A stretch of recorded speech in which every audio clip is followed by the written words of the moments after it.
Écoutez ça. C'est très intéressant. Ah ouais. Vraiment intéressant.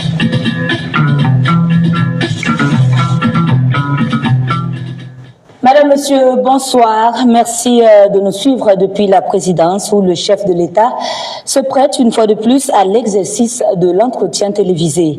Un an d'accession au pouvoir, plusieurs chantiers entamés, d'autres poursuivis, des changements dans la configuration diplomatique des relations et ce qui retient encore plus l'attention des Burkinabés, le volet sécuritaire et l'espoir, Monsieur le Président, que votre arrivée au pouvoir a suscité.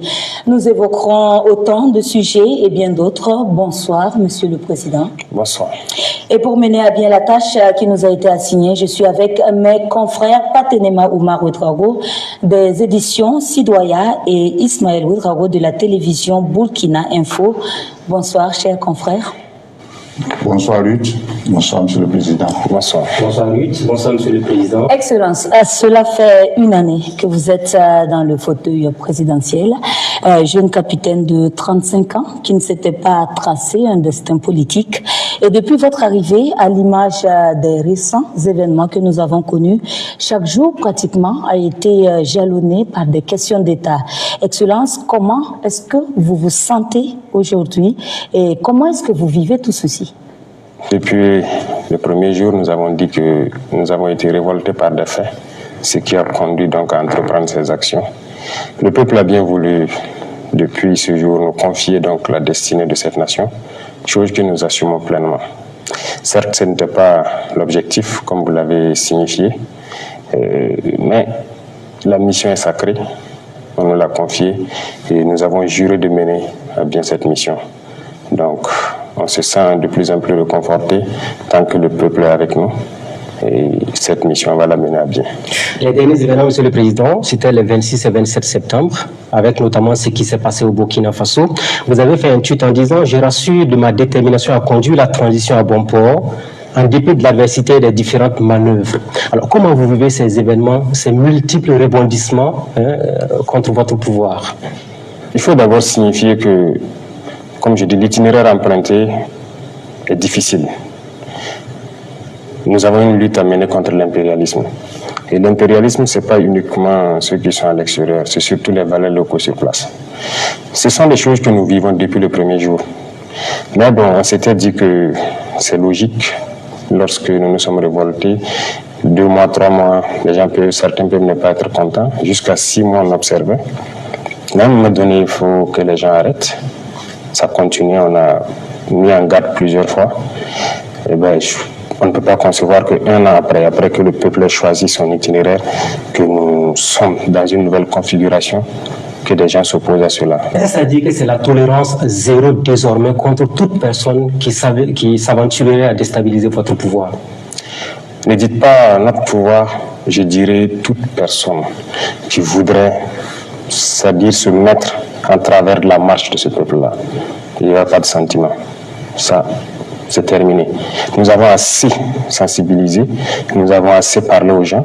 Et voilà, c'est pas comme si on ne les connaît pas, nous les connaissons. Certains sont venus ici, nous les avons dit, on vous flatte. L'impérialisme n'a pas d'amis. Peut-être que certains se sentent obligés parce qu'ils ont peut-être des serments qu'ils ont prêtés avec les impérialistes et il les faut aller au bout. C'est fini.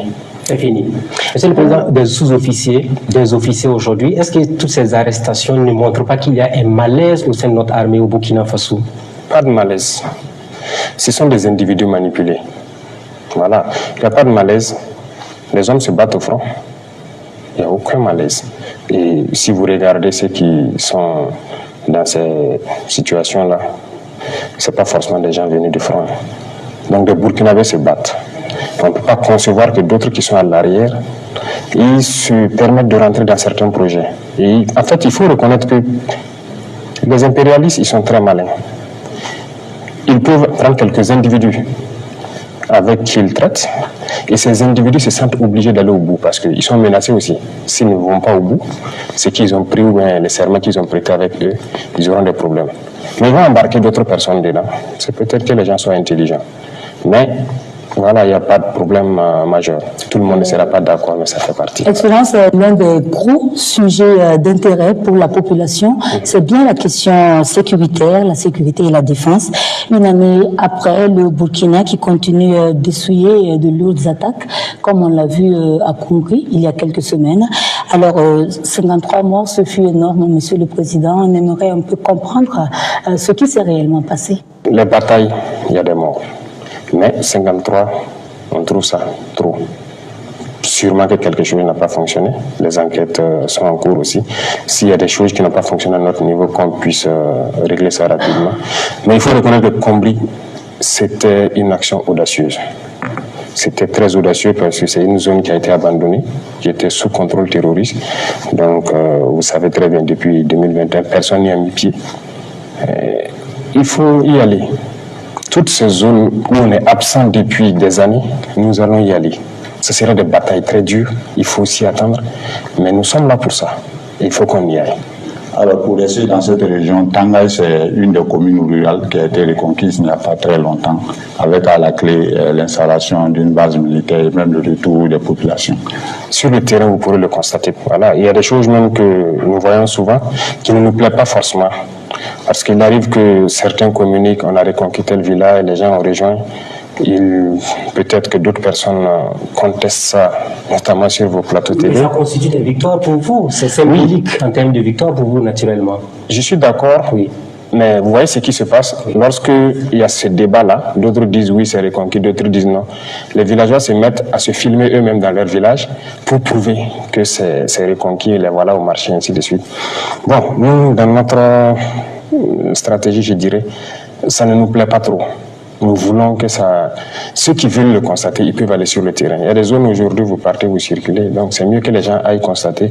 Mais on ne veut pas que les gens s'exposent en se filmant et puis en montrant. Le Premier ministre a dit il y a quelques mois qu'on était à 60% de couverture du territoire. Quelques mois plus tard, nous sommes à 1 an de votre pouvoir, du MPSR2. Vous pouvez quand même donner une idée de la reconquête du territoire burkinabé à l'ensemble des citoyens qui nous regardent. Il n'y a pas cette partie du Burkina où nous ne pouvons pas mettre pied. Les populations de Djibo, de Dori qui nous regardent diront nous sommes sous blocus, il faut des convois pour venir vers nous. Oui, même si demain nous sommes à 100%, on fera peut-être des escortes. On va protéger nos itinéraires. Parce que c'est une guérilla, c'est une guerre. 2, 3, 4 individus sortent et voilà, commettent des dégâts sur quelques camions et puis ils disparaissent. Et voilà, donc on va toujours protéger nos itinéraires, on va toujours escorter nos commerçants et tous ceux qui se déplacent. Alors l'une des plaintes, c'est le temps que ça met. Je prends l'exemple de la ville de Nouna qui a été ravitaillée rien que le mardi, mais là on a mis pratiquement 1 mois pour ravitailler cette localité-là. Bon, peut-être le délai est dû peut-être aux conditions du terrain. Avec la saison, peut-être c'est pas facile. Et la planification des missions, donc dans ces situations-là, c'est pas aussi simple. Mais ce sont des choses qu'on va rattraper. Alors, Excellence, une année après votre arrivée au pouvoir, est-ce que, au regard de la configuration des choses dans la lutte antiterroriste, vous êtes toujours dans la pensée que les armes seules suffisent à vaincre le phénomène? Nous ne sommes pas dans les armes seules. Nous sommes dans la communication aussi, n'est-ce pas? On a fait comprendre que nous connaissons le problème et que les gens devraient s'abstenir de se lancer donc dans ces mouvements-là. Parce qu'on sait ce qui a amené les gens à prendre les armes, éventuellement à rejoindre les camps de ces criminels-là. Ça, c'est de la communication. On a assez communiqué pour le dire, de se soustraire de cette lutte-là, parce que nous savons ce qui a amené ça. Voilà, on a sensibilisé beaucoup. Ça fait une partie. Les armes, ça fait bien sûr partie. Et il y a le développement aussi. Donc nous avons lancé les deux volets en même temps. On crée de l'emploi, on crée des opportunités. C'est ça l'objectif. Est-ce que les Burkinabés qui ont pris des armes contre leur pays, vous êtes prêts à faire des démarches, même si elles sont souterraines, parce que le retour de la paix n'a pas de prix? Démarches souterraines, je ne sais pas. Des négociations éventuellement ou des dialogues avec certains Burkinabés? On ne les connaît pas. Qui les connaît? On ne les connaît que lorsqu'ils apparaissent avec les armes et voilà. Donc, on ne sait pas avec qui on va dialoguer. C'est pour ça justement qu'on parle sur les antennes, pour que chacun puisse comprendre que ce n'est pas la bonne formule et qu'ils doivent arrêter. Mais si les gens ne déposent pas les armes, voilà. on passe par la manière des armes aussi. Alors, il y a environ 5 mois, vous disiez que la guerre était au stade de l'introduction. Alors, à ce jour, la guerre est à quel niveau?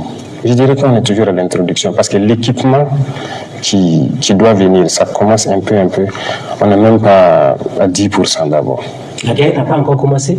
Nous sommes à l'introduction, comme on l'a dit. Les opérations sont plus aériennes et souvent aéroterrestres. Nous avions beaucoup de soucis, que ce soit l'effectif, l'organisation, l'équipement, ce n'était pas ça. On se disait qu'il y avait de la logistique, des armes et tout, mais on ne voulait pas nous donner. Mais on est arrivé, on a constaté que ce n'était pas le cas. Il n'y avait rien, les gens n'ont pas préparé la guerre. Pendant que ça fait des années de guerre. La première des choses, c'était de chercher à savoir qu'est-ce qu'il y a dans nos soutes. Il n'y avait rien. Il n'y avait rien. On ne peut même pas trouver 200 Kalachnikov en réserve. Pour l'ensemble du territoire burkinabé? Bien sûr. 200 Kalachnikov? Il n'y en avait pas en réserve dans les soutes. Okay. On a envoyé des missions à aller vérifier. Vous pouvez aller, vous êtes des journalistes, allez-y au niveau du matériel, vous les demandez en octobre qu'est-ce qu'il y avait, quelle quantité de munitions il y avait. On ne peut pas communiquer. C'était pas nous en son temps qui allons sortir du ok, nous on croyait que, mais c'est pas ça, c'est une information qu'on donne aux terroristes. Il fallait s'équiper, être à un niveau. Aujourd'hui, je peux le dire, parce que nous avons au moins 10 000 fois peut-être cette quantité aujourd'hui.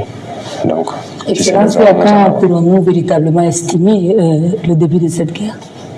Ça a débuté, comme je l'ai dit, parce qu'il y a eu quand même de l'équipement qui est venu. Nous sommes à l'introduction. Voilà, donc, vous avez attendu le développement maintenant? Oui, ne vous en faites pas. Vous ferez partie des grosses missions dans les jours à venir. Avec plaisir, Excellence. Je voudrais qu'on reste là-dessus une fois encore. Vous avez dit au début, c'était des petits problèmes logistiques et de considération de la vie humaine. Est-ce qu'une année après, vous maintenez les mêmes propos? Je dirais même, pire que ça. Parce que nous n'avons pas compris comment on n'a pas pu s'équiper, avoir un minimum pour faire la guerre. On a été très surpris de voir qu'on n'avait rien. Même le côté logistique, les gens quittent, lorsque vous voulez organiser des opérations dans un groupement, vous quittez Kaya ou Bobo pour venir à Ouagadougou.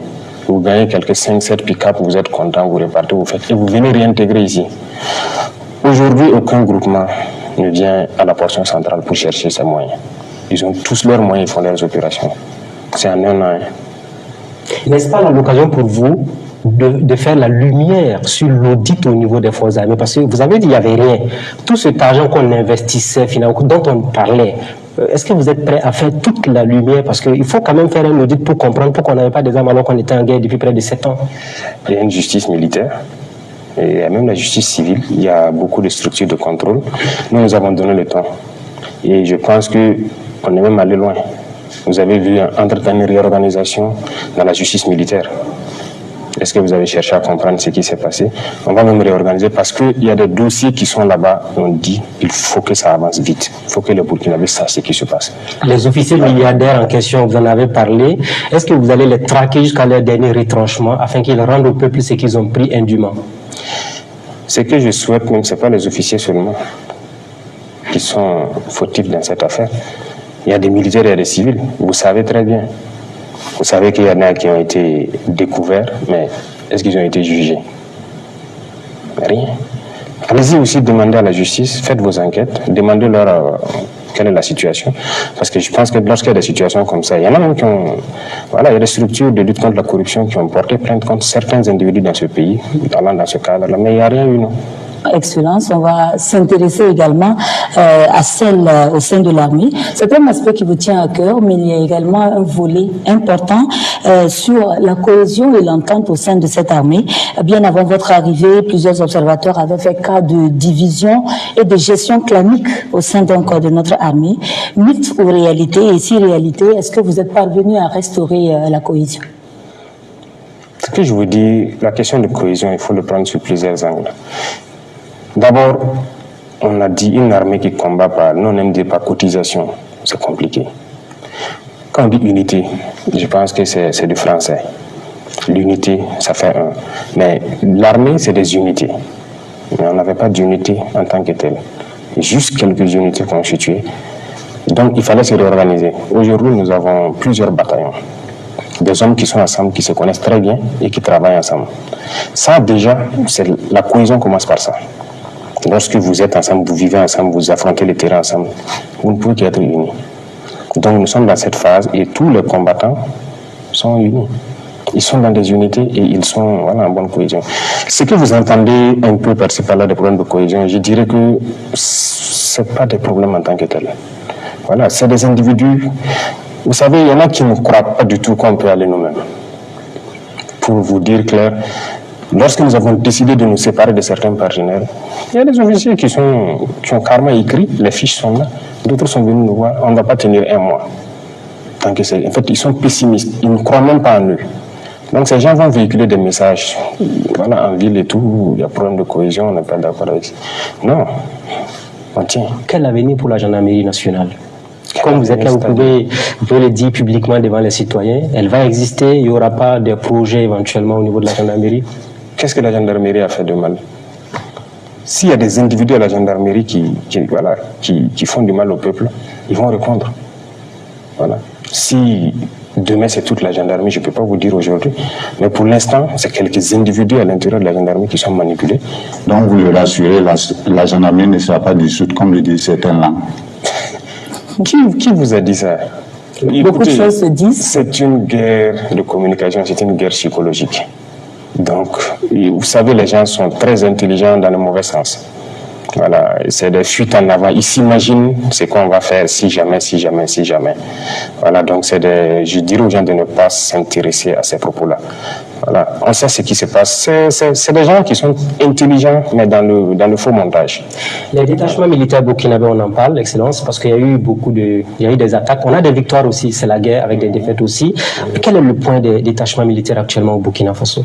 Le point, c'est-à-dire au niveau du maillage du territoire. Oui, les détachements ont toujours existé, mais le maillage, je ne parlerai pas des détachements, c'est le nouveau redécoupage. Nous avons redécoupé en 6 groupements et nous avons souhaité que les groupements soient autonomes, ce que nous essayons de faire en moyens logistiques, armes, munitions, tout. C'est pourquoi je vous disais tout à l'heure, aujourd'hui un groupement pour faire ces opérations n'a pas forcément besoin de venir à l'arrière pour demander quoi que ce soit. Ils ont tout le nécessaire à leur niveau, ils sont autonomes carrément. Sur le côté financier, ils sont vraiment autonomes. Voilà, donc c'est ça le plus important. Et chaque groupement gère les détachements. Ils peuvent déplacer certains détachements ou créer d'autres. C'est eux qui repositionnent pour savoir en fonction des couloirs d'infiltration et tout, où est-ce qu'ils vont se positionner. Excellent. Je vais vous poser une question sur les soldats. Est-ce que vous avez prévu d'améliorer leurs conditions opérationnelles sur le terrain, que ce soit sur le plan matériel, mais sur le plan financier également? Sans vous mentir, moi j'ai un rêve pour les soldats. Et je vais vous dire clairement, ce sont des gens qui se sacrifient pour cette patrie-là. C'est ce qu'on a essayé de faire pour les VDP, améliorer un peu. Vous savez que le soldat aujourd'hui, sa solde indiciaire, ce n'est pas ça. Nous tous, nous sommes soldats. Et à la retraite, il y a des soucis. Ce sont des choses. On veut faire la guerre, récupérer nos terres et exploiter nos ressources. Et je pense que quand l'économie se portera mieux, on va revoir la condition du soldat. Il faut qu'il vive bien et qu'à sa retraite, il puisse vivre dignement. Voilà, même les questions de logement et tout, on y réfléchit, on a déjà beaucoup de plans. Et pour ce qui concerne également les VDP? Nous avons déjà fait un petit effort. Je pense que les VDP n'étaient pas payés à ce coût-là. Vous étiez à 20 000, vous êtes passé à 60 000 aujourd'hui. Voilà, c'est largement au-delà du SMIC. Et on compte aller plus loin. Voilà, mais je dis, tout dépend de la situation économique du pays. Plus on reconquiert et qu'on arrive à entretenir l'économie, voilà pourquoi j'ai dit les deux vont ensemble. On va améliorer leurs conditions. Les VDP, ce sont des gens, c'est des civils comme vous, qui ont quelques jours de formation, mais ils acceptent d'aller se sacrifier. Mais est-ce que vous avez prévu d'améliorer au moins, parce que les familles des VDP aussi commencent à donner de la voix sur cette question-là? Oui, c'est des réflexions qui sont en cours, même les 10 millions de soldats, c'est des réflexions qui sont en cours. Vous voulez augmenter ça maintenant pour les familles? Pas question d'augmenter, il faut réfléchir à l'emploi. Vous avez vu des reportages où les familles se font la bagarre pour ça. C'est pas intéressant et on connaît aussi beaucoup de familles de soldats tombés qui peinent à pouvoir rentrer parce qu'il y a des conflits. Ça, ce n'est pas intéressant. Il faut qu'on réfléchisse à une formule pour que ça puisse bénéficier à la famille de soldats. Et on va réfléchir à la même formule pour les familles des VDP.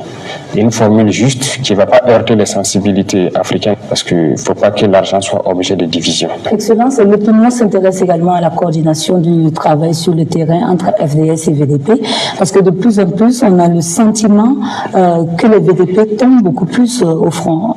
Et l'opinion aimerait savoir comment est-ce que tout ceci est organisé. Il y a une bonne collaboration. Pour la plupart du temps, tout se passe très bien. Ils évoluent ensemble. Voilà. C'est quelques localités où il n'y a pas de... C'est rare qu'il y ait des localités où il n'y a pas de FDS. Soit il y a la police, il y a la gendarmerie, il y a des localités où il y a l'armée. Donc ils sont encadrés sur la plupart des opérations. Mais ce n'est pas une statistique à faire comme ça, parce qu'ils sont peut-être plus nombreux que l'armée. Plus nombreux que l'armée. On a plus de VDP que de militaires. Vous croyez qu'on a combien de soldats? Quel était l'effectif de l'armée avant que nous en arrive? Allez-y chercher. Si cette année seulement on a fait un recrutement de quoi? 11 000 soldats. C'est totalement une armée. C'est parce qu'on avait un problème d'effectif. Alors, est-ce que vous êtes arrivé d'entendre que les VDP ou les FDS refusent d'aller au front? Refuser d'aller? Jusque-là, on n'en a pas vu le cas. Je pense qu'ils sont plus motivés à partir. Quand on a commencé la formation des VDP, et il y a quelque chose même qui se passe qui est très intéressant depuis qu'on a commencé à former les VDP nationaux et tout. Il y a des militaires même qui veulent évoluer aux côtés des VDP. Ils veulent aller avec eux et il y a beaucoup de bataillons mixtes qui sont en constitution actuellement. Ils s'entraînent. Il y a des militaires et VDP ensemble, ils s'entraînent durement et ils partent. Donc il y a de l'engouement quand même. Et quand on veut les envoyer quelque part, voilà, ils n'hésitent même pas. Actuellement, tous ces VDP qu'on a recrutés, formés, vous savez qu'au début, on se disait qu'ils n'allaient pas supporter les gilets et tout ça là. Bon, quelqu'un qui n'est pas habitué, qui n'est pas... Voilà, ça peut faire bizarre. Mais ils ont demandé à avoir les gilets casques. Certains croyaient qu'on n'allait pas avoir pour tout le monde parce qu'on a vu la polémique se monter. Tous ont des gilets, des casques, des trucs de protection, tous. Et ça les motive en fait, tout ça à se lancer. Il y a des jeunes qui dorment à la place de la nation, qui ont même lancé des messages au capitaine Traoré pour dire « Nous, on veut défendre notre pays, la pluie, le vent nous trouve là-bas ». Vous êtes au courant de ces jeunes-là? Qu'est-ce que vous avez prévu pour eux? Oui, je crois qu'entre-temps, on m'a rendu compte, je ne sais plus, il y a 1 mois de cela ou 2 mois, qu'il y a des jeunes justement qui dormaient donc à la place de la nation pour défendre. L'instruction a été donnée donc de les prendre et on m'a rassuré, soit ils ont fini leur formation, ils sont toujours en formation. On les a récupérés, mais bon, on avait dit aux gens de patienter parce qu'on allait lancer encore. Voilà, mais je ne sais pas s'il y a toujours de l'affluence. Voilà. Mais il faut reconnaître que les Burkinabés sont engagés pour défendre leur terre. C'est ça le plus important, c'est ce qu'éveil-là qu'on cherchait. Les gens ont compris et on rend grâce à Dieu. Et aujourd'hui, que peut-on faire comme point du recrutement et de la formation des contingents? Oui, je vous disais que cette année seule, quand on prend l'armée de terre, on est à 11 000 qu'on a recrutés. La plupart sont en MCO. Ce qu'on dit MCO, c'est les phases avant l'engagement. Ils font une mise en condition opérationnelle, c'est-à-dire un entraînement particulier intensif. Donc, quand ceux-là vont s'engager, voilà, on pourra passer au développement.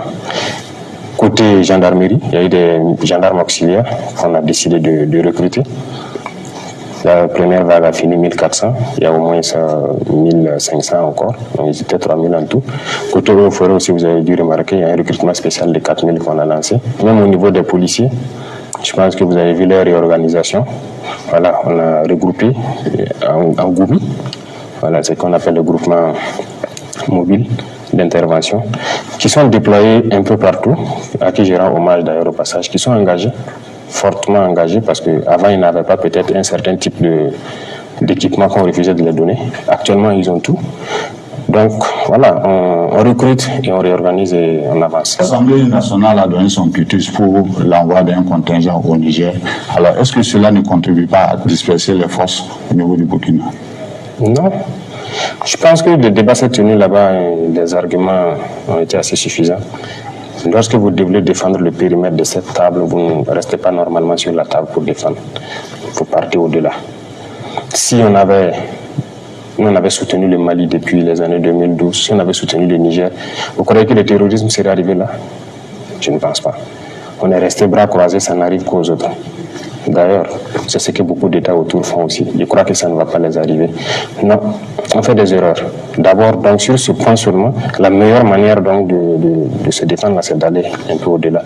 C'est d'ailleurs l'argument que certains États occidentaux avancent, qu'ils viennent ici pour combattre le terrorisme, pour que ça n'arrive pas chez eux. Et l'autre chose, c'est quoi? C'est un peuple frère qu'on veut agresser. Il n'y a pas de raison que nous reste les bras croisés. Si on laisse déstabiliser le Niger, tout le monde a suivi pour la Libye. C'est ça qui a déversé toutes sortes d'armes ici. Et voilà, le terrorisme s'est amplifié. On va encore laisser le Niger se désintégrer. Il faut qu'on raisonne. Non. Excellence, en dehors de la question de la solidarité africaine que vous êtes en train d'évoquer, la question fondamentale qui se pose, c'est est-ce que nous avons véritablement ces moyens d'aller au secours du Niger? Est-ce que nous ne sommes pas nous-mêmes déjà suffisamment affaiblis? Est-ce que nous avons les moyens, y compris en hommes, en finances et en vivres? Quand on parle là-bas, ce que je vous ai expliqué, ce n'est pas forcément le Niger qu'on parle de défendre, c'est pour nous-mêmes d'abord. Il faut qu'on les aide. Si le Niger est déstabilisé, le Burkina, c'est foutu. Aujourd'hui, nous arrivons déjà avec... On n'est pas déployé d'abord, mais on fait beaucoup de choses ensemble. Rien que la semaine passée, les vecteurs aériens ont opéré en parfaite symbiose pour détruire une colonne que les Nigériens ont vu quitter vers chez eux en rentrant chez nous ici. Et nous, nos appareils sont intervenus, les appareils sont intervenus, tout a été bien coordonné pour... C'est ça qu'on demande. Et il faut qu'on s'aide comme ça entre pays voisins. Et finalement, qui paiera cette note? Qui paiera? Cette note? Non, ce n'est pas une note particulière.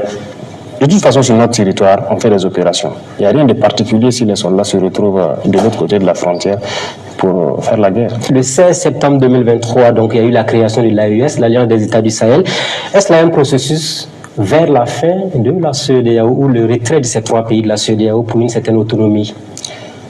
L'AES, c'est une défense en commun. Nous avons décidé d'unifier nos espaces. Aujourd'hui, peu importe la situation au Niger, aussi au Burkina ou au Mali, on peut bénéficier l'un comme l'autre du soutien de ce partenariat-là. Donc c'est ça d'abord le plus important pour nous, parce que nous, ce qui nous préoccupe, c'est la question de sécurité. Nous sommes en guerre et c'est ça qui nous préoccupe d'abord. Le reste, ça viendra. La CEDEAO et l'AES. La CEDEAO est là. Jusqu'à preuve de contraire, on n'a pas quitté la CEDEAO. Mais l'AES est une alliance de défense. Que peut-on retenir de l'état de nos relations avec la Côte d'Ivoire lors des changements intervenus au Niger et avec les différentes décisions de la CEDEAO? On a vu deux pays qui ont adopté des postures totalement différentes. Il n'y a pas de problème particulier. Je pense que même demain, les peuples burkinabés et ivoiriens, on est ensemble, hein. Il n'y a aucun problème. Mais les politiques peuvent différer, comme sur ce cas précis où ils ont décidé, les politiciens ont décidé une certaine posture. Nous sommes dans une certaine posture. Mais de toute façon, voilà, chacun réfléchit. Le souci, c'est la population qui paye le coût, qui prend le coût. Jusqu'à preuve de contraire, ça n'affecte pas la population. Je pense que certains pays ont décidé d'aller intervenir au Niger. Ouais, ils peuvent y aller. Ça n'affecte pas la population. Nous avons aussi décidé de protéger nos frères nigériens. Donc, on va renforcer leur armée en cas d'agression. Voilà, c'est le peuple nigérien que nous... Parce que lorsqu'il y a une agression armée, il y a forcément des dommages. Et voilà pourquoi nous disons que nous soutenons l'armée du Niger pour protéger leur population, parce que c'est leur... c'est leur mission principale. Le cas ivoirien. Parce que c'est leur... c'est leur mission principale. Le cas ivoirien, toujours un instant, Monsieur le Président. Est-ce que depuis que vous êtes président, vous avez reçu du matériel ou de l'argent de la Côte d'Ivoire? De quoi? De l'argent ou du matériel de la Côte d'Ivoire, de façon transparente? Alors, du matériel, oui. Il était question de faire une opération. Pas assez d'armes pour équiper nos unités qui étaient là-bas. Mais on avait des soutiens. À ce moment, je pense que les autorités ivoiriennes ont décidé de nous appuyer. Pas de contribution financière de la Côte financière, ça sera la bienvenue. Je pense qu'on a un fonds de soutien patriotique. Si de coopération avec un pays. Est-ce que vous pouvez nous dire qu'il n'y a pas de burkinabé et celle de la... Nous avons... Et nous essayons nous-mêmes de comprendre. Je ne pense pas qu'agresser verbalement ou quoi que ce soit les autorités ivoiriennes. Mais nous avons vu par contre des sorties d'autorités ivoiriennes. On a vu les sorties du président de l'Assemblée, on a vu beaucoup d'autres choses qui malheureusement ont parlé du Burkina négativement, mais nous n'avons pas répondu. Voilà, parce que nous avons jugé que c'est des opinions d'individus, mais ce n'est pas l'opinion du peuple ivoirien. Voilà, donc on a décidé, mais jusqu'à preuve de contraire, ici, il n'y a pas une seule autorité qui a fait une sortie parlant de la Côte d'Ivoire. Une lucane sur les Burkinabés qui vivent en Côte d'Ivoire. Vous, en tant que président, est-ce que vous avez un message à leur adresser? Parce que beaucoup sont intéressés à rentrer au pays pour lutter, pour défendre le territoire ou encore financièrement apporter leur contribution. Beaucoup sont déjà rentrés, qui sont sur le terrain. Et comme vous dites financièrement, beaucoup ont contribué. Beaucoup continuent d'envoyer leur contribution à travers le fonds. Et il n'y a pas longtemps, les opérateurs ivoiriens sont venus ici, même, ils ont fait un congrès, ils ont contribué. Donc vraiment, on les remercie, on les encourage.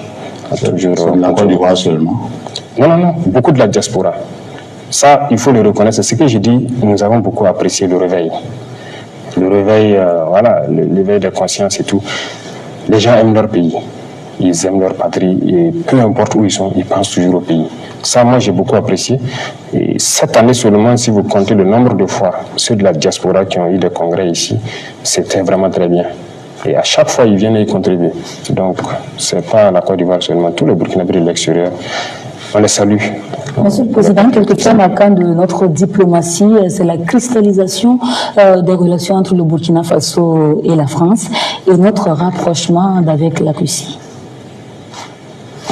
C'est ce que nous sommes en train de travailler véritablement à être autonomes ou est-ce que nous sommes en train de travailler à nous faire encore chapeauter par un autre maître entre guillemets? Un autre maître, c'est trop dit. Je ne pense pas que dans l'histoire de la Russie, par exemple, la Russie n'a jamais colonisé un pays. Vous êtes d'accord avec moi? Vous connaissez un seul pays en Afrique ici que la Russie a colonisé? Ou partout ailleurs? Donc, il ne faut pas comparer d'abord les deux. Les vérités d'hier peuvent toujours être celles d'aujourd'hui. Pas évident, mais c'est pour vous dire que nous avons suivi l'évolution de notre pays avec un partenariat. Aujourd'hui, nous sommes dans la guerre, nous avons aussi suivi. On a jugé que ce n'est pas sincère. On arrête. Pourquoi depuis 1960 jusqu'à aujourd'hui, soi-disant indépendance, vous savez bien qu'il y a beaucoup de mots. Ça ne va pas. On produit beaucoup, on a toutes les richesses, mais pourquoi ça ne va pas? Il y a quelque chose qui ne marche pas. Les matières premières sont exportées. À les transformer, on revient nous vendre encore avec... donc on exporte en quelque sorte nos emplois et toute notre richesse. Sur le plan économique, rien ne va. Sur le plan de défense, on l'a vu avec la guerre, rien ne va. Pourquoi il faut continuer? On change de partenariat. Qu'est-ce qui garantit que la Russie sera mieux que la France à l'avenir? Les Russes suivent très bien ce qui se passe en Afrique. Et c'est parce qu'ils sont aussi anti-impérialistes que nos esprits, je veux dire, nos idées convergent. Voilà. Déjà, quand vous prenez nos équipements ici, la plupart de nos équipements sont russes. La plupart. Ils acceptent de nous vendre tout. Et vous avez vu un équipement, je dirais français peut-être ici. Il n'y en a pas beaucoup. Quelques-uns. Aujourd'hui, dans cette guerre, comme on le dit, cette année, nous avons fait l'expérience.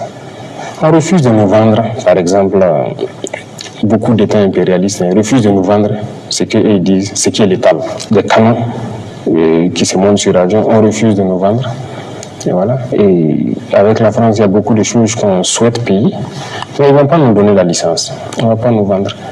Et même avec les Américains, on a eu des soucis. Donc, les terroristes doivent avoir une arme. Ils nous tirent dessus. Bon, nous, on ne doit pas avoir ce qui tue. C'est des gaz lacrymogènes, c'est autre quoi on peut nous vendre. Je ne sais pas. Si nous sommes en guerre et que nous avons des populations qui meurent, on veut se défendre, et vous refusez de nous vendre ce qui est létal, vous n'êtes pas nos amis. Monsieur le Président, on va parler des réformes politiques et institutionnelles. Alors, à quand la levée de la suspension des activités des partis politiques? La suspension, ce n'est pas de plein gré. Vous avez vu, c'est une question de sécurité d'abord. On ne souhaite pas que les gens commencent des activités politiques et qu'on soit amené à déployer des forces pour sécuriser.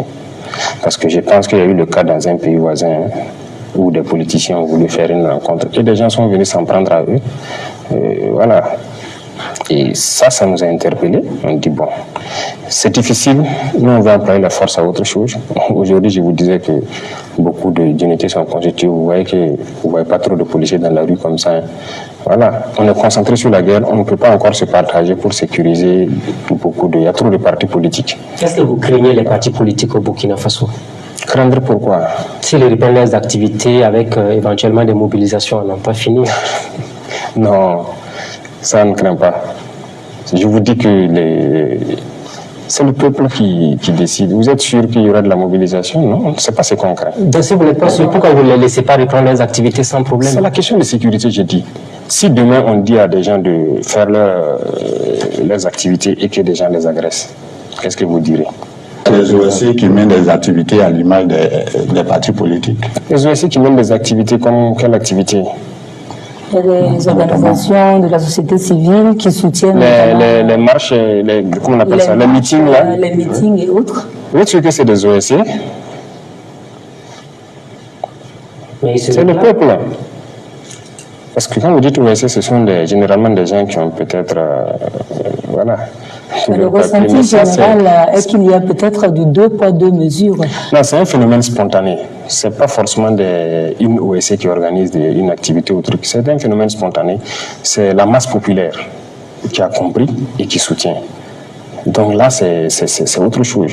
Ce n'est pas forcément une OSC qui s'est levée pour organiser un événement. De toute façon, on a suspendu pour des mesures de sécurité.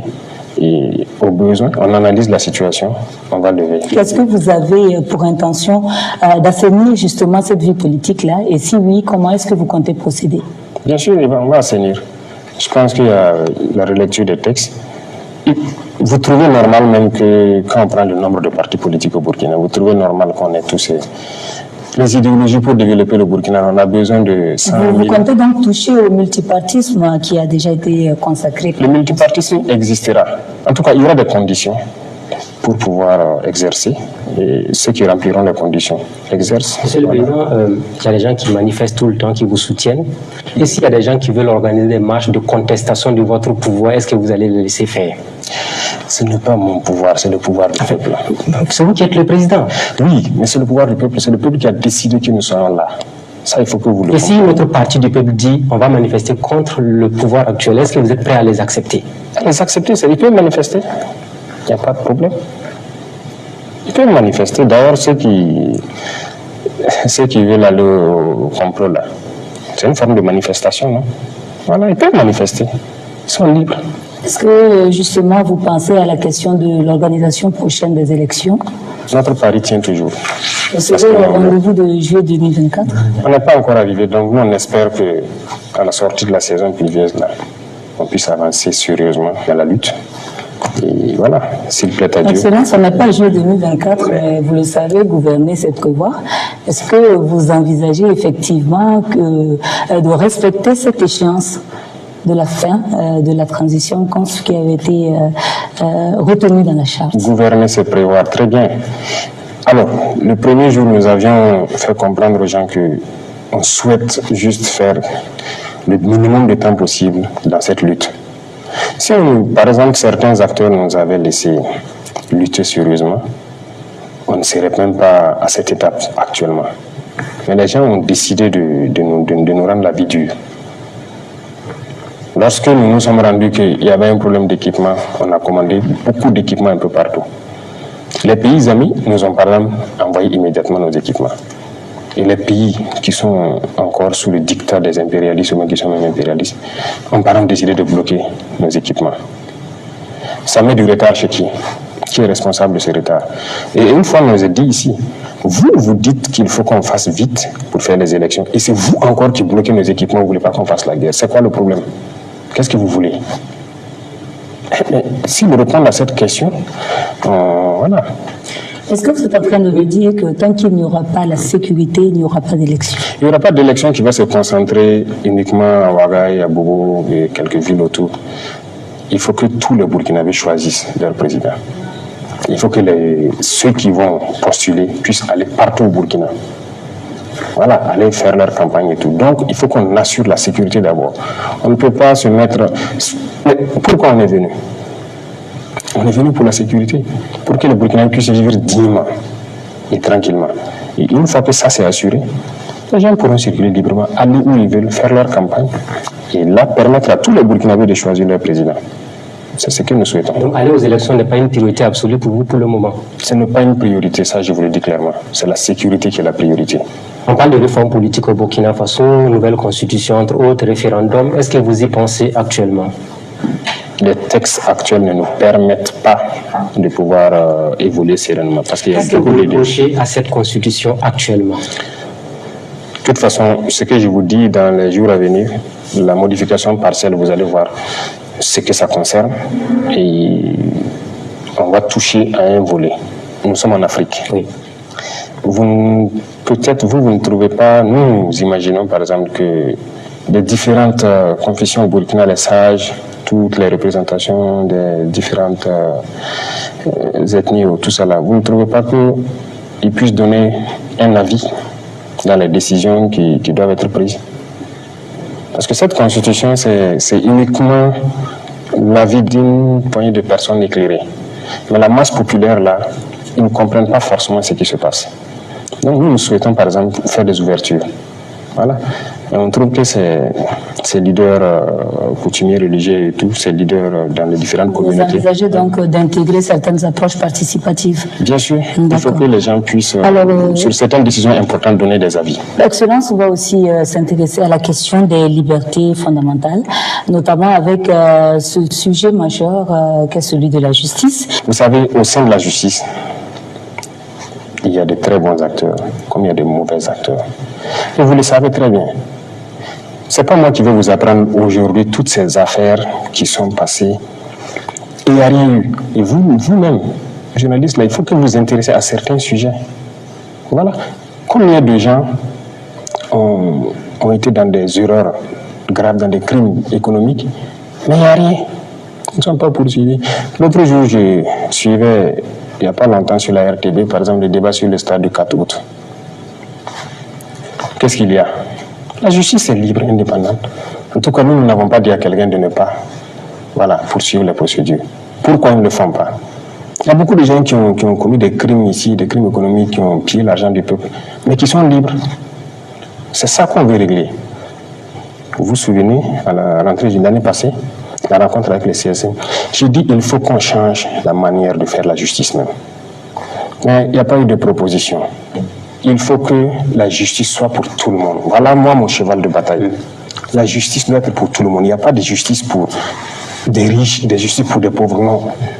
Vous savez, il y a combien de personnes aujourd'hui en prison qui n'ont pas été jugées? Environ 4000 personnes. Qui sont en détention, certains depuis des années, sans jugement. Vous trouvez ça, c'est normal? La justice vous dira qu'elle n'a pas suffisamment de moyens non plus pour faire le travail. Il y a les moyens. Je suis contre la prison.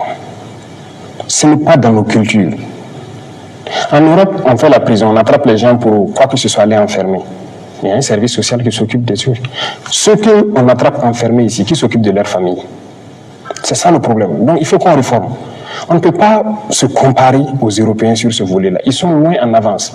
On ne peut pas prendre les textes et puis venir appliquer ici. Moi, je suis farouchement contre la prison. C'est pourquoi j'ai dit depuis l'année passée au CSM, je veux qu'on puisse modifier les textes pour que lorsque quelqu'un qui part voler un mouton, ben dans un garage, il a volé un moteur, aller vendre quelque chose, il cherche, on sait bien qu'il a faim.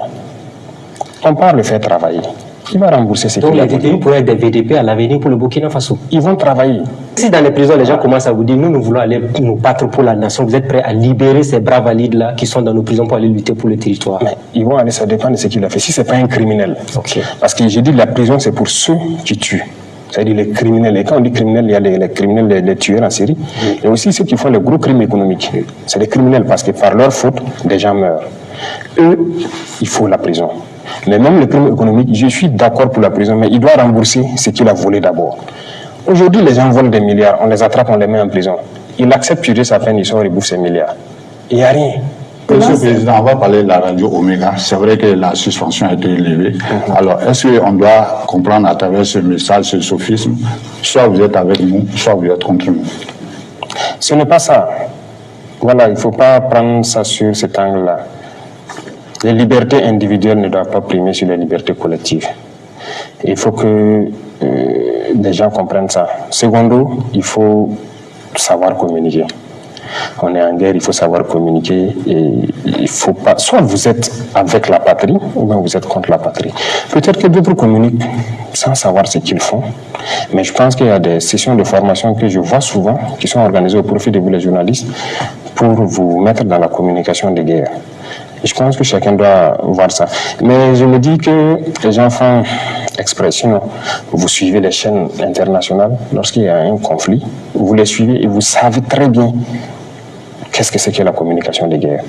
Parce que dans la guerre, généralement, vous prenez parti pour une des parties ou pour l'autre. Donc, pourquoi ici, votre pays est en guerre et vous ne pouvez pas soutenir? Moi, je vous dis que en brousse, il arrive que les hommes suivent tous les médias. Il y a des moments où vous pouvez voir quelqu'un énervé toute la journée parce qu'il a vu quelque chose dans un média. Et vous pouvez voir quelqu'un qui est très content parce qu'il a vu quelque chose d'autre. Donc, il faut savoir communiquer en temps de guerre. Nous sommes actuellement en temps de guerre. Est-ce que vous songez, par exemple, à établir de nouvelles règles de fonctionnement des médias? Et subsidiairement, Monsieur le Président, je voudrais savoir si dans l'ensemble, le durcissement du ton du gouvernement à l'endroit des médias est la signification du fait que vous n'êtes pas satisfait du travail général qui est abattu par ces médias. Pas satisfait, ce que je disais, peut-être par méconnaissance pour certains, mais beaucoup font déjà très bien leur travail. Pourquoi on ne reproche pas à tous les médias? Ce n'est pas tous les médias qui ont fait des reproches. Je vais vous dire quelque chose. La guerre, c'est quelque chose d'assez bizarre. Lorsque on est combattant sur le terrain et qu'on part dans une bataille, il y a deux situations qui peuvent arriver. Vous remportez la bataille sans investir les lieux, ou bien vous remportez la bataille, vous investissez les lieux. Ça veut dire que quand vous investissez, vous pouvez voir tous les dégâts que vous avez causés, l'ennemi que vous avez tué, le matériel que vous allez remporter, en tout cas tous les détails, et vous repartez. Lorsque vous gagnez une bataille et que vous avez tous les détails, c'est de l'extase. Vous êtes très content. Et ça vous motive à aller demain, à repartir à l'offensive. Ça, c'est très important. Ok, l'ennemi, ce sont des combattants.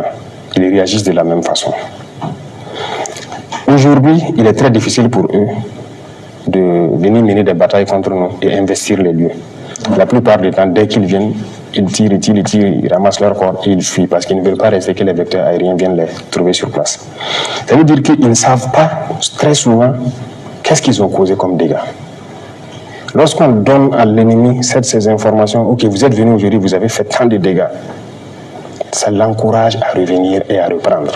Et vous savez bien que même ceux-là qui ont créé la liberté d'expression dans leur guerre, il y a des moments où on ne communique pas sur certaines choses. Mais il faut reconnaître aussi que quand même les médias ont beaucoup aidé à améliorer les conditions des soldats sur le terrain. Parce que si ça ne se savait pas, beaucoup de choses, vous êtes président aujourd'hui, peut-être qu'il y a des choses qui se passent sur le terrain dont vous n'avez pas connaissance, et les médias peuvent être là pour critiquer, pour que ça puisse changer dans le bon sens. On préfère que si vous avez une information qui concerne les soldats sur le terrain, que vous puissiez écrire et venir. Venir à quel niveau? La direction du protocole est là. Oui. Vous prenez contact. Votre porte est ouverte à tout le monde, sans problème. À tout le monde. Il y a beaucoup de... Moi, j'ai reçu des journalistes ici, même de Omega. La porte est ouverte. Tant qu'on a le temps, on a la capacité. C'est pas qu'on est contre quelqu'un ou quelque chose, non. Tant qu'on a le temps, on reçoit tout le monde. Si on n'a pas le temps, on vous dit de déposer vos propositions au niveau de la direction. Voilà.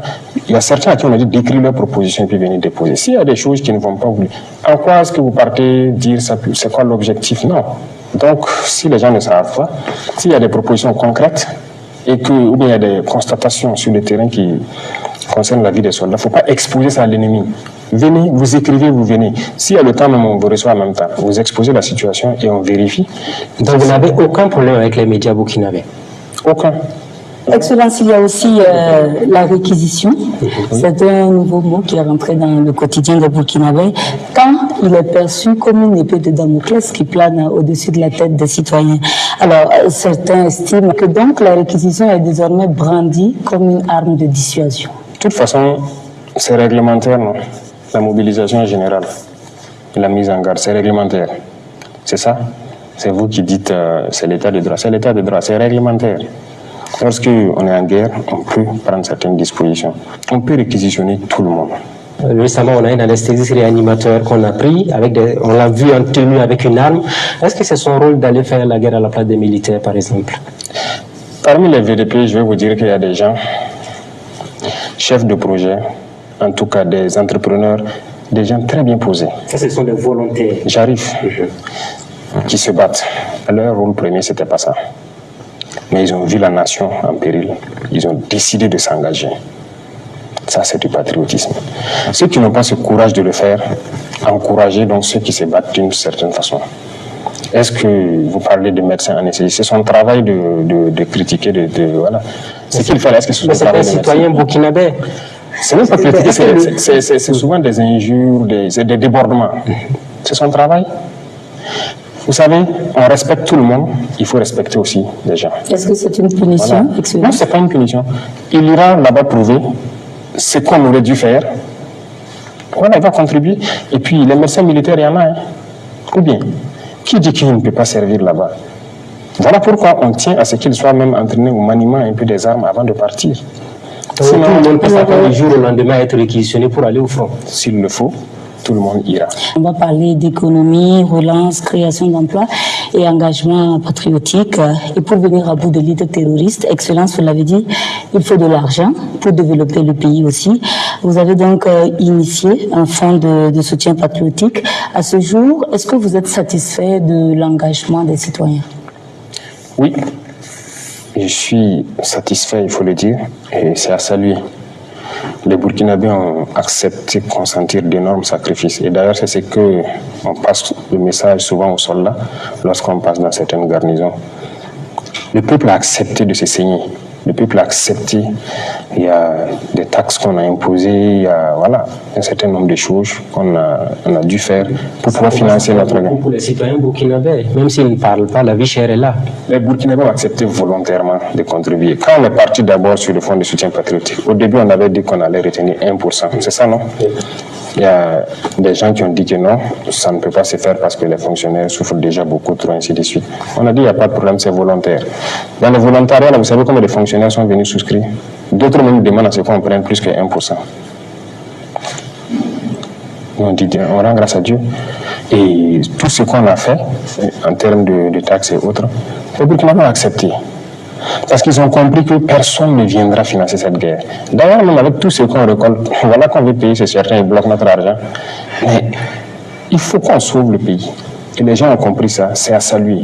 Et nous, on ne peut que remercier ce peuple-là pour avoir compris le sens de notre combat, pour avoir compris l'idéologie que nous développons. Vous allez avoir de nouvelles taxes encore? Est-ce qu'il faut s'attendre à de nouvelles taxes encore au Burkina Faso? On s'arrête là pour le moment parce que ça commence à peser un peu sur on a déjà arrêté. Depuis que les dernières taxes, je ne pense pas qu'il y ait de nouvelles taxes encore. Hein. On observe, je pense qu'actuellement, on acquiert beaucoup de choses et grâce à ce fonds-là. Donc, ça suffit. Si on veut passer à une autre étape, on tiendra à informer le peuple. On ne va pas faire quelque chose d'assez contraignant sans informer le peuple. Donc, pour l'instant, en tout cas, ça arrive à nous soulager. C'est ce que je vous disais. Aujourd'hui, il n'y a pas cette personne. Je vous dis, les combattants là, tout le monde est conscient que ça a changé sur le volet logistique en un laps de temps. Que ce soit l'armée de terre, que ce soit les différents commandants, la gendarmerie, la police municipale, les eaux et forêts, les GSP. Tous ceux qui n'avaient pas d'armes ont des armes aujourd'hui. Ce sont des corps déjà constitués. Ce sont des corps constitués et qui, quand on prend le cas de la police, pendant longtemps, nous on a suivi toute la guerre là, les armes qu'on appelle les PKMS et autres, ils ont réclamé ça pendant longtemps. On n'a pas donné. Nous on a décidé par exemple de les doter. On les a dit de se constituer en unité, on va les doter. On les a dotés plus que ça. Mais ils sont sur le terrain, ils le prouvent. On a eu raison.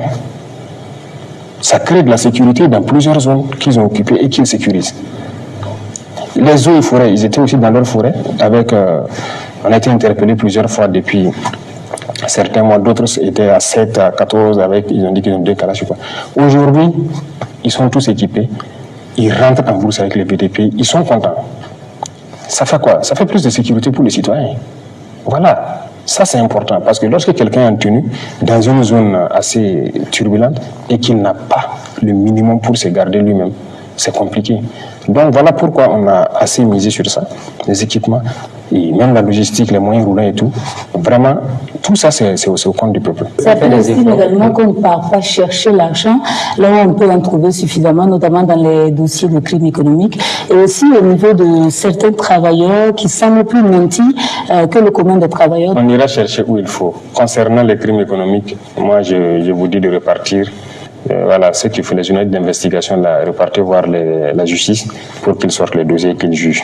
Et la dette intérieure, parce qu'il y a beaucoup d'entreprises aujourd'hui qui souhaitent qu'on paye la dette intérieure, oui, et relancer l'économie. Ça a commencé, je pense qu'il n'y a pas trop de retard. Voilà, le Trésor règle ça, en tout cas au fur et à mesure. Je suis ça. Voilà, c'est vrai, on avait mis un frein à un moment donné parce qu'il fallait vraiment s'équiper. Vous ne savez pas ce qu'on a vécu pendant un temps donné, mais bon, c'est assez compliqué.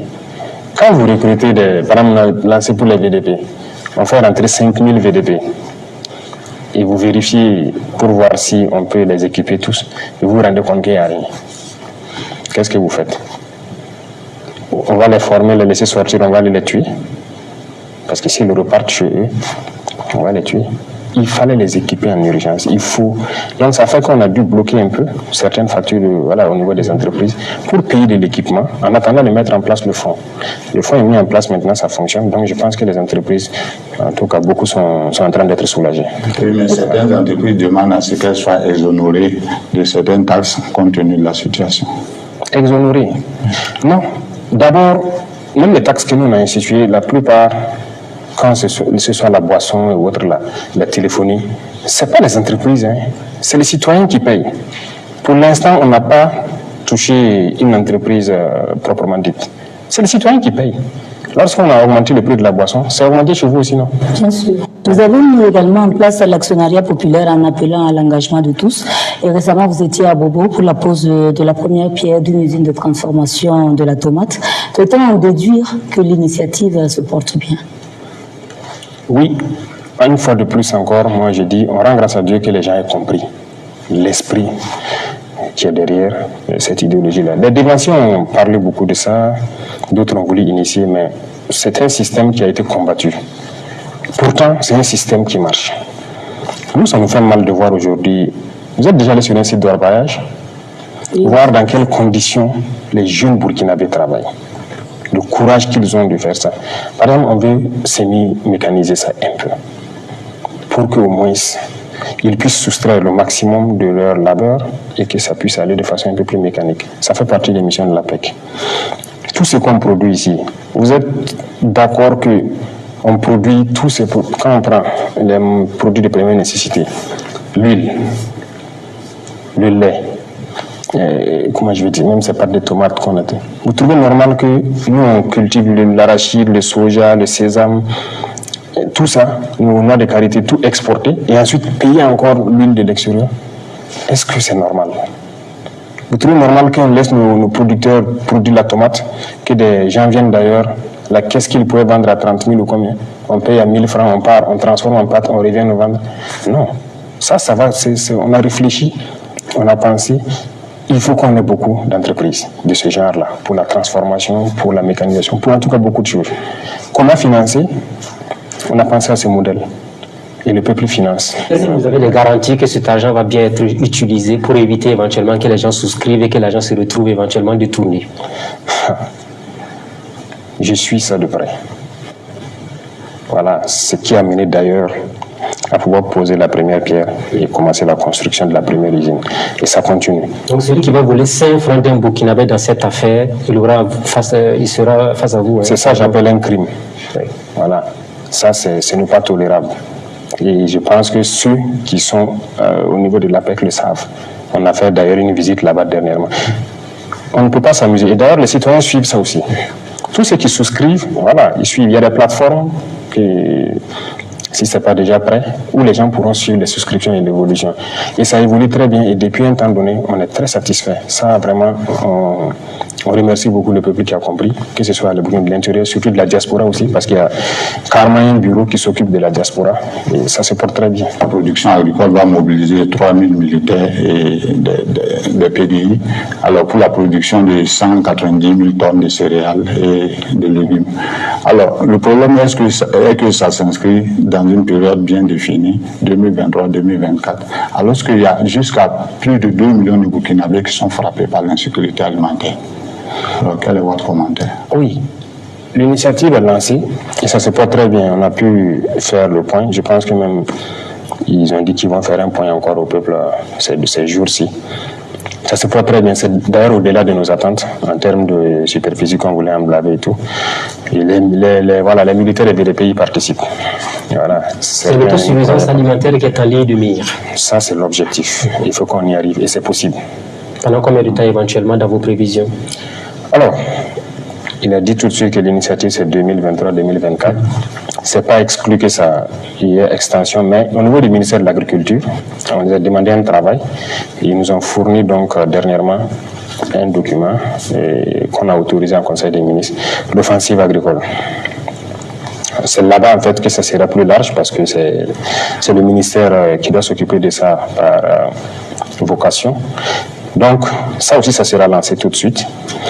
L'objectif, c'est d'atteindre l'autosuffisance alimentaire, en tout cas, à l'horizon 2025, et ça sera piloté par le ministère.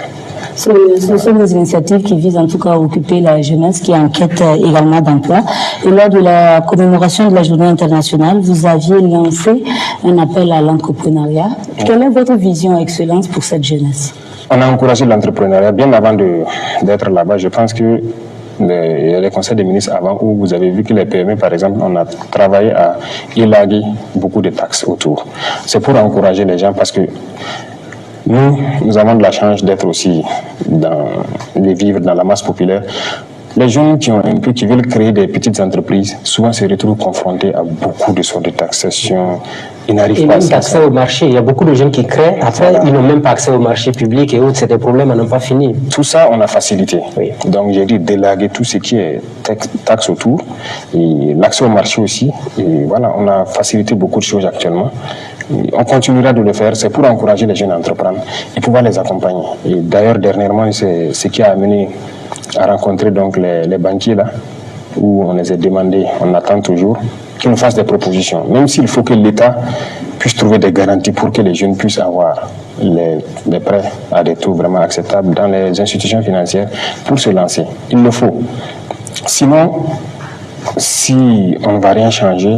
Certains jeunes aussi ont eu à prendre des prêts, ils n'ont jamais remboursé. Il y en a qui ont pris des prêts pour faire autre chose. Est-ce que vous allez vous doter de toutes les garanties pour éviter également ces mêmes erreurs de par le passé qui ont été commises? C'est vrai, c'est réel. Il y en a qui ont pris, bon, peut-être par inconscience ou truc, mais on mettra tous les garde-fous. Et puis surtout, il faut les accompagner. Il ne faut pas juste donner un prêt et puis bon, le laisser comme ça. Il y a beaucoup, actuellement donc au ministère de la Jeunesse, il y a des fonds qui donnent les prêts. Dès le début, on a demandé donc la situation des fonds. On a vu réellement qu'il y a beaucoup de prêts non remboursés. Voilà. Donc, nous avons dit de mettre un mécanisme en place, de sorte que lorsque les jeunes viennent pour demander les fonds, il faut les aider d'abord à bien modeler leur projet. Une fois que ça c'est fait, il faut les accompagner. Donc, il y a beaucoup de structures qui sont mises en place, que le ministère est en train de mettre en place. Vous avez suivi, pour accompagner donc ceux-là qui amènent les projets. Il ne s'agit pas de les donner les fonds et ils se débrouillent. Il faut l'accompagner, il faut le conseiller, il faut le guider et les trouver des débouchés aussi. Donc c'est ce travail-là qu'on est en train de faire pour que ce soit un tout, pour qu'on les... Sinon, si vous les donnez, bon, il peut être tenté de faire autre chose que ce même pourquoi il est venu chercher donc le prêt. Alors, Excellence, on est pratiquement au terme du temps, en tout cas qui nous était imparti, mais on aimerait avoir très rapidement quelques réactions de votre part par rapport à certains sujets d'actualité.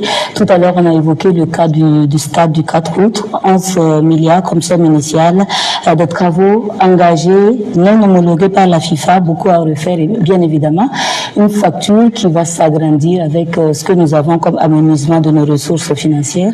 Qu'est-ce que ça vous fait comme ressenti lorsque vous entendez toutes ces choses? Non, c'est peinant.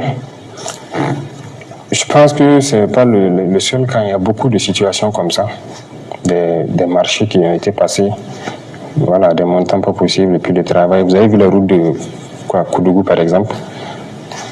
Ça existe dans ce pays-là. C'est ce que, là encore, j'interpelle voilà, nos amis de la justice de s'auto-saisir de certaines questions et de faire la lumière. Là, on a demandé toute la situation au ministre, qui nous a amené clairement la situation. Et je pense qu'il a été à la RTB, non? Voilà, ils ont mis un débat. Oui, il vous a dit clairement, non? Ça n'a rien respecté comme procédure. On ne sait même pas... Mais nous, on attend aussi d'être éclairés. Est-ce que les gens vont aller en prison pour ça? Ça dépend de la justice. Parce qu'on m'a dit que les gens avaient été interpellés, auditionnés et puis relâchés.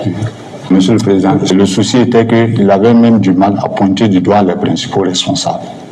Il n'y a pas de mal si les gens font leurs enquêtes. Il y a des responsables qui étaient là. Qu'on les interpelle. Il y a forcément un responsable. Lorsqu'il y a une dépense au niveau du gouvernement, il y a un responsable forcément. On ne peut pas. La dépense ne s'est pas faite toute seule. Donc, il ne faut pas. Si les agents n'ont pas été mêlés et que ça a été fait dans une bulle, il faut qu'on retrouve cette bulle-là. Qui a fait? Qui a ordonné? C'est tout. Donc, moi, j'invite les gens à aller jusqu'au bout, qu'ils continuent les enquêtes et qu'ils disent la vérité au peuple. Qui a fauté? Qui a dilapidé de l'argent parce que la CAF n'était pas au courant? Voilà pourquoi ils sont venus trouver qu'ils ont fait un travail bâclé. Il faut reprendre. Monsieur le Président, une autre question. La presse avait fait cas de la lettre de votre prédécesseur Paul-Henri Sandaogo Damiba qui souhaite rentrer. Vous avez reçu la lettre de Damiba en question? Oui. Il veut quoi exactement? C'est comme vous l'avez dit. Rentrer au pays. Est-ce que vous allez lui faciliter la tâche pour qu'il rentre au Burkina? On n'a pas dit à quelqu'un de quitter le Burkina. Ça, il faut qu'on soit clair là-dessus. Donc, il est libre de rentrer quand il veut. Non, on n'a pas de garantie. De garantie? Quelle garantie? C'est un citoyen. Donc, il rentre au pays quand il veut. Certains étaient partis avec lui, ont compris après ils sont revenus. Mais lui aussi peut revenir quand il veut. Une année après votre arrivée au pouvoir, est-ce que on peut espérer à ce que vous fassiez, vous procédiez à la mise en place d'un gouvernement d'union nationale? Parce qu'on voit que, en tout cas, il y a certains caciques ou certaines compétences, certaines anciennes compétences qui ont été mises à l'écart jusque-là. Est-ce qu'on peut espérer que vous élargissiez en tout cas votre choix en matière d'hommes pour vous accompagner dans la gestion de ce pouvoir? Il y a beaucoup de compétences au Burkina. Nous, on les découvre au fur et à mesure. Donc, il n'y a pas une compétence unique. Il y a beaucoup de compétences. Donc, je ne pense pas qu'on doit être figé sur certains individus. Si on doit prendre en compte toutes les compétences, peut-être que chaque semaine, on va changer de gouvernement. Mais un an après, est-ce que vous vous dites que c'est bon que j'essaie de revoir mon équipe? Ce n'est pas une histoire de un an. À tout moment, c'est combien de mois après on a fait le premier remaniement? À tout moment, on a des objectifs qu'on donne. Si ce n'est pas atteint. L'autre question, Monsieur le Président, est-ce que vous pensez à l'après-présidence du Faso? Vous avez dit au début que vous n'aimez pas le pouvoir parce que c'est des problèmes. Un an après, est-ce que vous dites que cette affaire-là finisse vite pour que moi je reparte dans ma vie militaire sans angoisse, sans contrainte? C'est comme vous l'avez dit, en venant ici, nous, on n'est pas venu dans cet objectif. Mais à présent, le peuple nous a confié une mission et nous avons juré de ne pas trahir le peuple. Et nous accomplissons notre mission. Ce qui va venir après, ça ne nous regarde pas. Parce que si vous pensez à votre avenir, vous ne pouvez pas gouverner nos États-là. Ça, je peux vous assurer. Si vous pensez à votre avenir, si vous avez peur, vous ne pouvez pas gouverner nos États-là. Vous voulez rester président à vie ou qu'est-ce que vous dites? Président à vie, vous pensez que c'est possible? Tout Ce n'est pas le souhait de quelqu'un. Bon, c'est vrai qu'on le voit ailleurs. Hein. Vous allez vous fatiguer à un moment donné. Est-ce que vous êtes déjà fatigué? Non. Tant que moi, je vois le peuple debout. On n'est jamais fatigué. Je vous dis que c'est une vie difficile. Et voilà pourquoi j'ai dit, si vous pensez à votre vie ou bien vous pensez à l'avenir, vous savez combien de compromissions on vient pour nous faire ici? Combien de propositions? Si on pensait à l'avenir, peut-être qu'aujourd'hui on serait déjà des multimilliardaires. Parce qu'il y a tellement de gros contrats. On vous envoie des valises souvent? Pas des valises. Je vais vous donner deux ou trois exemples. Quand vous prenez l'aéroport de Douansène, quand on vient vous négocier avec vous, il faut signer pour qu'on vous donne peut-être 5% sur les 30 ans. Si j'accepte, imaginez ça fait combien de milliards. On ne va pas hypothéquer l'avenir de notre patrie là pour ça. On n'est pas venu pour ça. Vous prenez l'hôpital de radiothérapie là, c'était mort, c'était fermé. Voilà. Pendant qu'on nous a aidé à voir ça pour soigner les cancers ici. Voici des choses où on a eu des propositions. Et puis c'est des Burkinabés, hein, des milliardaires burkinabés qui sont venus nous faire des propositions voilà. Si on les donne pour qu'ils en fassent une clinique, on aura, c'est sur toute la vie, hein, tel pourcentage dedans. On dit non, nous on veut réouvrir ça pour que ça serve aux Burkinabés. On a eu beaucoup de visites, on a eu beaucoup de propositions. On dit on ne veut pas. Et c'est réouvert actuellement. On soigne gratuitement les cancers des enfants. Cancer de prostate et des seins, c'est gratuit. C'est les autres cancers qui sont payants. Il y a beaucoup d'autres cas comme ça. Donc c'est pour vous dire, si vous pensez à l'avenir, vous, votre propre avenir, vous ne pouvez pas diriger nos États. Il y a la pression. On vous fait toutes sortes de pressions, des menaces, du tout. Mais nous sommes là pour le peuple. Donc vous avez des insomnies au quotidien? Insomnie? Pas d'insomnie. Parce que nous n'avons pas peur. Vous n'avez pas peur? Non. Excellence, une année après être arrivé dans le fauteuil présidentiel, d'adresser un mot à l'ensemble de la population avant qu'on ne referme donc ce temps d'échange. Le mot qu'on peut adresser, c'est remerciement. Remerciement pour la confiance placée en nous et remerciement pour la confiance placée à l'idéologie que nous sommes en train de développer. Remerciement pour leur esprit panafricain, parce qu'il faut reconnaître que le peuple, si nous sommes dans un esprit de révolution panafricaine et que le peuple soutient, ils sont dans le même esprit. Donc nous ne pouvons que les remercier pour tout ce qu'ils font. C'est une confiance qu'on a. Sinon, on n'aurait pas lancé l'APEC et puis avoir des souscriptions. On n'allait pas lancer les fonds de soutien et avoir des souscriptions. Le peuple a eu confiance en nous. On peut les rassurer que nous n'allons jamais briser cette confiance. Et on ne peut que les remercier et les demander de rester en veille et surtout de rester à l'écoute des vraies informations qui puissent provenir de nous. Et parce qu'il y a souvent trop de fausses rumeurs qui peuvent amener les peuples à commettre l'irréparable très souvent. Et donc, ce qu'on peut donner comme conseil, c'est de faire attention aussi à ces réseaux sociaux et qu'on continue à se faire confiance. Lorsqu'il y a une information qui est là, on pourra le leur donner clairement et qu'on puisse avancer sereinement dans la construction de notre patrie là, voilà, avec tout le monde. Merci donc, Excellence, pour cet entretien qui a duré plus d'une heure d'horloge et qui s'est voulu en tout cas sans tabou. Nous espérons que les Burkinabés y ont trouvé réponse à leurs préoccupations. Merci à mes confrères, Patenema Ouetraogo des éditions Citoyens et Ismaël Ouetraogo de Burkina Info. Madame, Monsieur, merci de nous avoir suivis et à très bientôt.